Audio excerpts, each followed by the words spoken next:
Hey Archery Talk, this is Lucas, and today I've got my long-term review of the Prime RVX 34. This is the 8th and final bow review before we get to our shootout in the very near future, so keep an eye out for that. This bow has an axle-to-axle length of 34 inches and a brace height of 6¼ inches, along with a rated speed of 342 feet per second. The RVX 34 is realistically a very similar bow to the RevX 34 I shot a year ago. It still has the same core cam system, which is a fantastic cam, a very smooth drawing cam that I really came to like a lot on the RevX last year.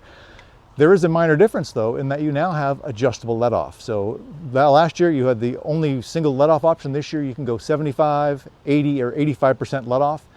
And adjustable let-off, in my mind, is really something I would want to have on any bow I was going to purchase. Not everybody likes the same feeling of a bow at full draw. Some people want a little bit more relaxation at full draw, so they might move towards 85 or 90% let-offs, and some people want to feel like they're being kind of challenged by the bow, so they stay a little more steady at full draw, so they might want to choose 70, 75% let-off. And the fact that you can make those changes yourself on this bow, and a lot of the other ones I'm testing this year, is something that I'm really happy to see, and really it should be on any flagship level hunting bow. Other changes for this year include a stiffer riser. Prime says the riser on the RVX 34 is 34% stiffer than on the RevX. I've shot this bow for, 6 weeks now, and honestly, I couldn't tell you if it's stiffer feeling, but I'm gonna go with what the engineers tell me on this one. Also new is a Picatinny sight mount, which I'm taking advantage of here with an HHA sight. And they've also got to integrate arrow rest for the first time, which I'm not taking advantage of because, well, I've run out of integrate accessible arrow rest this year. Hopefully next year I'll get a couple more. So Prime is relying on their center grip technology this year, which basically puts the grip dead center of the bow. And Prime will tell you that that helps lead to extra stability, which I'm not going to complain about. I really find that Prime bows shoot really well, and this one is no different. We'll talk about more on that in a little while. And it's also got the returning nano grip. This is not my favorite grip of the year, to be honest with you, but I do understand why it's there. So inside the nano grip, you've got what they're calling the aerogel, and that is a NASA-developed technology, which basically regulates temperature. So if it's really cold out, you're not going to feel that really cold against the riser. The aerogel is going to help warm things up. And if it's hot out, the bow's not going to feel super hot to the touch, leading to sweaty hands and things like that. Let's talk shooting the RVX 34, and this is an area where this bow absolutely shines. Last year, the RevX 34 was my favorite bow of the year. It won the hunting bow shootout.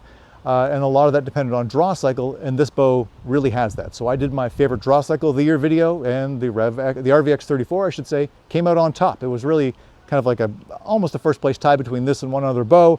But the bottom line is this bow is a treat. It is such a light feeling draw.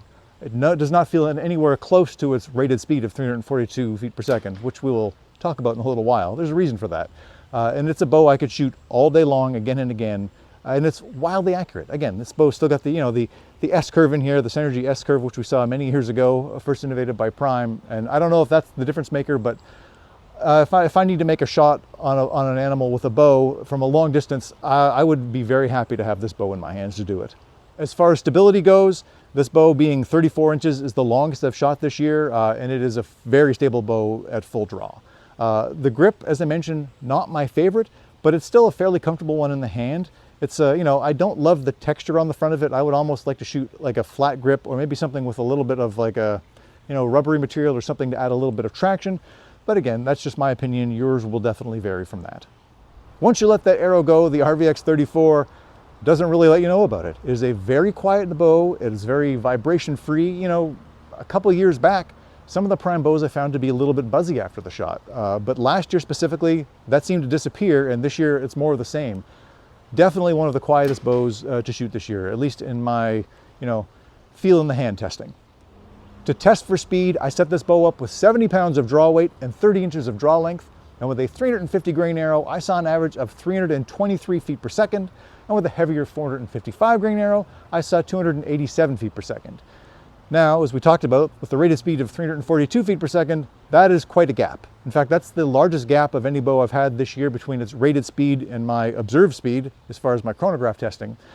So take for that what you will, but in my mind, I'm a draw cycle guy over anything else, and so I love the draw cycle of this bow, and it's got plenty of speed for me, largely because I've got a 30-inch draw, so I'm lucky enough to get a lot of speed out of most any bow. But if you are looking for a speedier option out there, this is probably not the bow for you. There are lots of other options out there if you want to, add more speed versus a nicer draw cycle. That really is up to you. As for fit and finish, the Prime, as always, is absolutely splendid for me. I have long been a fan of how Prime bows look. I love their paint jobs. I've never had an issue with fit and finish on any Prime bow in my hand, and this one is absolutely no different. This year, for the first time, I got their G-Fade paint job, so it goes from like a solid dark green on the middle of the riser out towards a camo pattern on the ends of the riser and to the limbs. I think it looks fantastic. It's great in the sunlight, as you can see right now. The sun is really shining. And it's a cool little option. Again, they still have solid color bows, or they still have straight camo bows, but if you want something a little different, that G-Fade looks great, and the paint job is pristine. Not a mark on it.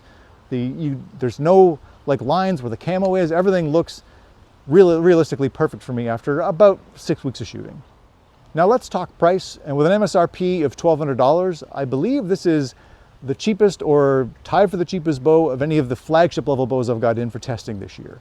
And what's interesting for me is it's actually $100 less than the RVX 34 a year ago. So I don't know how they managed to drop a price in bow when everyone else seems to be rising them. So good for Prime on that. Another cool thing is all of the bows are the same price. So the RVX 32 is the same price as the RVX 34, which is the same as the RVX 36. Usually when you go from bow brands, their smaller bows to their taller bows, they'll be about a $100 upgrade in price. Not so with Prime, a very cool feature. And there's also a decent amount of value wrapped up in here. As I've mentioned in years past, Prime bows come with lifetime free replacement strings. So every 2 years, you can get a free set of strings and cables on your bow. The only caveat with that is that has to be done through your Prime dealer. So that's obviously is one of Prime's calls to action to get, archers working with their dealers, which is a great thing. So if you've got a Prime dealer near you, that is something you should absolutely try to take advantage of. The bottom line is if you were looking for a fantastically smooth drawing bow with just dead shot accuracy, head to your local Prime dealer and check out the RVX 34 for yourself.